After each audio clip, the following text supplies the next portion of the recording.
Présenter l'attractivité du droit de l'espace OHADA non seulement aux avocats qui interviennent dans les droits des affaires, mais aussi au grand public. C'est l'objet de cette formation organisée à l'Université de Bordeaux par le club OHADA Bordeaux. L'OHADA, l'Organisation pour l'harmonisation en Afrique du droit des affaires, est présentée comme l'une des expériences d'intégration juridique les plus réussies de la fin du XXe siècle.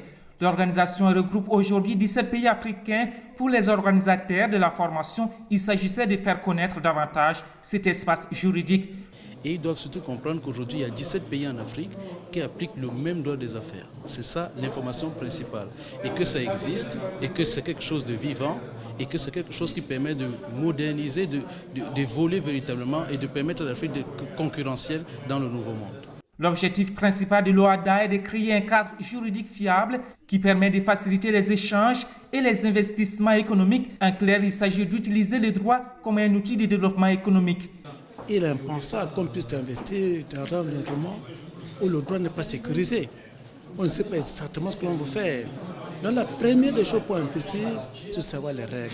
L'originalité de l'espace OHADA, selon les intervenants, est surtout la mise en place de l'acte uniforme en droit des sociétés dans tous ces pays membres. Pour ce professeur, les sociétés qui souhaitent investir dans les 17 pays de l'OHADA peuvent être rassurées. Le droit OHADA offre la sécurité juridique et judiciaire à leurs activités. On y trouve les moyens juridiques de développer son activité par les opérations de fusion. On y trouve aussi les opérations de lien entre sociétés, la formation de groupes, de filiales. L'instrument juridique est au standard international. L'attractivité du droit OHADA, un thème qui aura passionné les quelques étudiants en droit présents à la formation. Pour eux, c'était surtout l'occasion d'apprendre aux côtés du éminent professeur. J'ai appris déjà que l'acte uniforme sur les sociétés commerciales sur lequel je travaille va être remodifié pour offrir plus de souplesse aux investisseurs étrangers qui souhaitent venir s'installer dans les pays de l'Afrique francophone qui ont adopté le traité.